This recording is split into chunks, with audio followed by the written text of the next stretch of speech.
Hello, everyone! Today's video introduces how to use the 1.9-inch ESP3 to touchscreen development board to display the GFX graphical interface.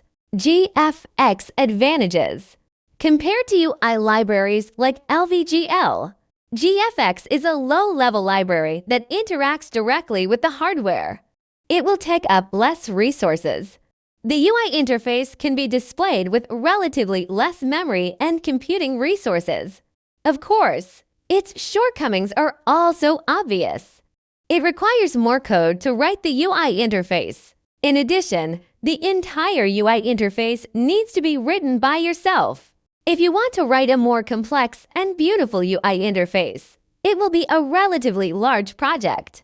But for some simple basic UI, the advantages of using GFX are obvious. One is that the UI is relatively simple.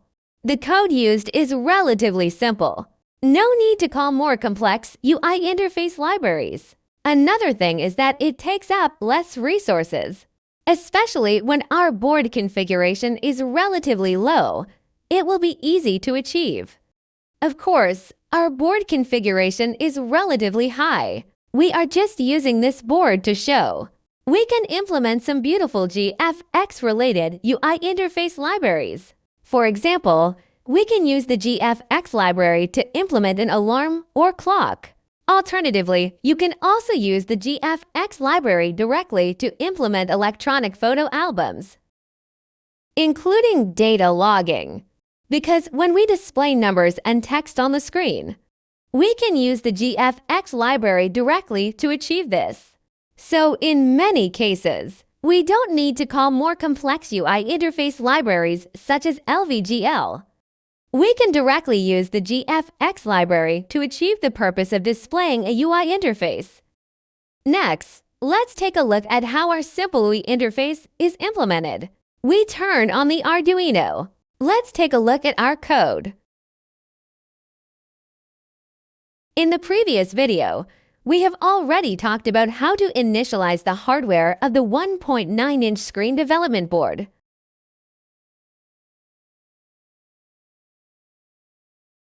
Including touch display parts. One is to display. One is touch. Let's take a quick look here. This code is a GFX display code. We found this code for the clock.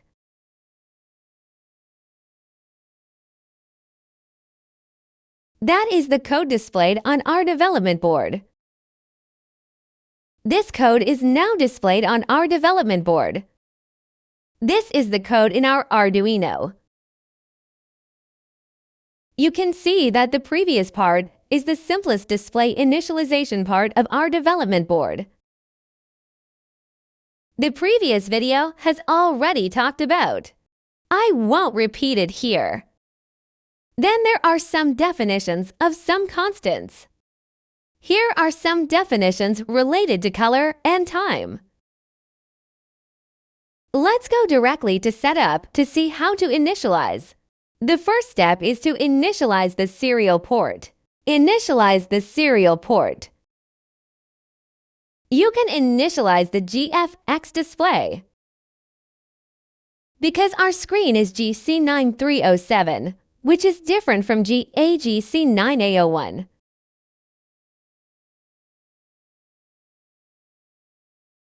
We need to add an inverted function to standardize our screen display colors. Next is to turn on the backlight. GFX fill screen.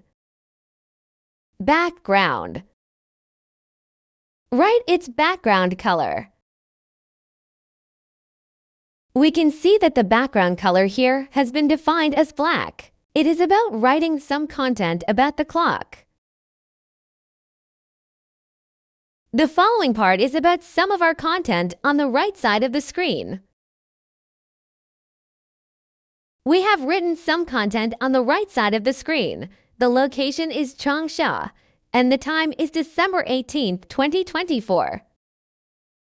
Then the weather is sunny. We also added a smiley face symbol to represent the weather. Of course, we can also use other symbols to represent cloudy or rainy days.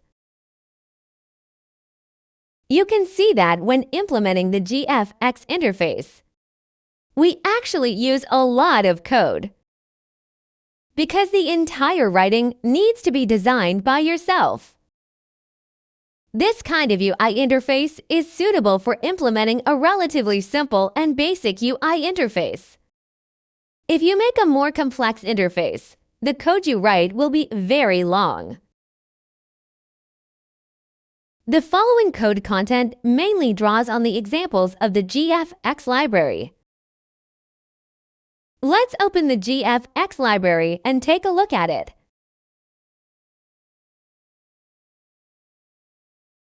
In the file example, we can find the GFX library we have installed.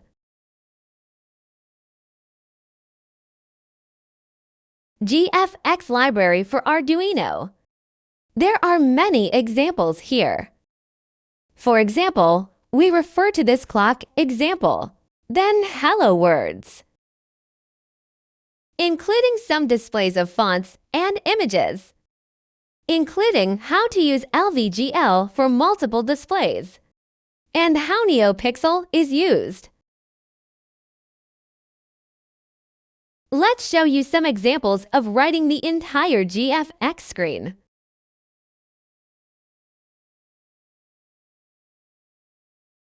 Let me show you what can be written in this GFX library. It is convenient for everyone to design a more basic UI interface for use in the future. Let's upload the code. This is another example from the GFX library. This is an example of a stress test. It uses a large number of functions to write and draw various images, graphics, and text content. If you write GFX UI interface, you can refer to this library. Because this library contains a lot of relevant code content, can be used to draw lines, circles, or other contents. The GFX library is a drawing library. It is equivalent to lvgl operating on the basis of GFX to draw a UI interface.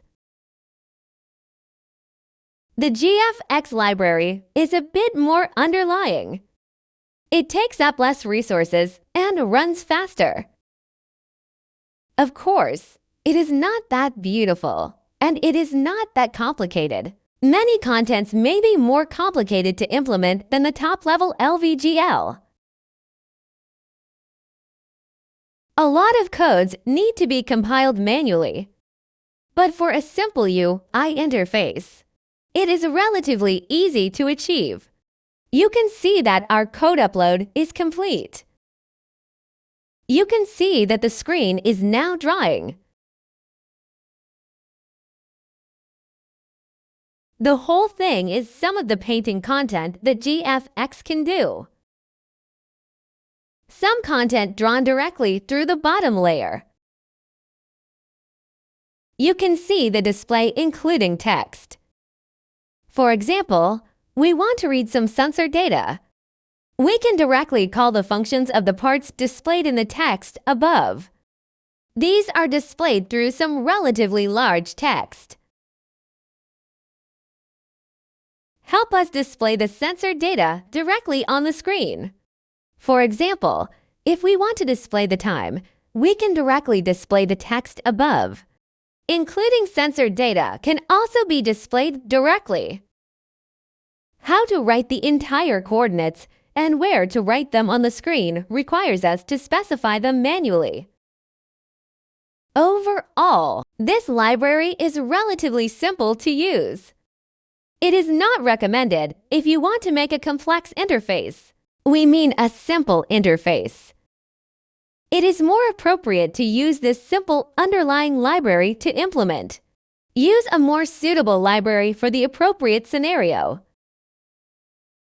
In this way, the UI we make is both simple and beautiful as well as stable and efficient. Okay, that's it for today's video. Thank you for watching.